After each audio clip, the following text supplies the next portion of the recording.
ସାଙ୍ଗମାନେ ଗୋଟେ ଜିନିଷ ଦେଖନ୍ତୁ, ମୋ ସାଙ୍ଗକୁ ଝାଡ଼ା ଲାଗିଲା ଦେଖନ୍ତୁ, ସେଠି ଗାଡ଼ି ରଖିକି ବର୍ତ୍ତମାନ ଆଉଛି ଗାମୁଛା ଧରିକି ଦେଖନ୍ତୁ। ମୁଁ ଆଗରେ ପଳେଇ ଆସୁଛି।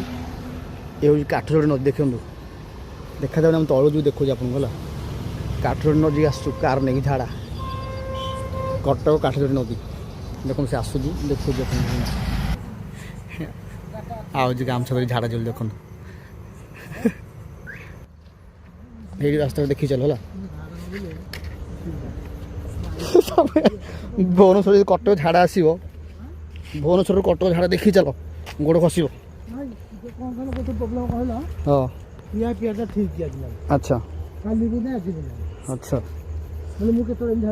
ହଁ ହଁ ଏଇ ରାସ୍ତା ଅଛି, ପଥର ପଥର ପଡ଼ିଛି ଆଉ। ହଉ ଚାଲ ଆଉ। ଇଏ ଭାଇ ସିଆଡ଼େ ଭୋଜି ଆସୁଛୁ ଖାଇବା ପାଇଁ, ଏଠି ଝାଡ଼ା ଯିବୁ ଆମର ପିଲା, କ'ଣ କରିବା। ରାସ୍ତା ଦେଖନ୍ତୁ, ଗାଡ଼ି ରଖିବ ଗୋଟେ ଜାଗାରେ, ଆସିବ ଏତେ ଦୂର। କିଏ ଗୋଟେ ଯାଇଛନ୍ତି ଦେଖୁନୁ, ସେଠି ଦେଖ କିଏ ଗୋଟେ ବସୁଛନ୍ତି ଝାଡ଼ା। ଦେଖନ୍ତୁ ଆମେ କାଠଯୋଡ଼ି ନଦୀରେ ବର୍ତ୍ତମାନ ମୋ ସାଙ୍ଗର ମୋର ଏ ଦେଖନ୍ତୁ ଓଭର ସେପଟେ ଦେଖନ୍ତୁ, ମୋ ସାଙ୍ଗର ବର୍ତ୍ତମାନ ଝାଡ଼ା ଅଛି ସେ ପିଲା। ମୁଁ ତାକୁ ନେଇକି ଆସି ଗାଡ଼ି ରଖିଛି ଗୋଟେ ଜାଗାରେ। ଏ ଦେଖନ୍ତୁ ପାଣି ପାଖକୁ ପଳେଇ ଆସିଲୁ, ଦେଖନ୍ତୁ ପାଣି ପାଖକୁ ପଳେଇ ଆସିଲୁ। ବହୁତ ବଡ଼ ନଈ, ରାତି ଦେଖାଯାଉନି, ଆସିବେ ଆଉ।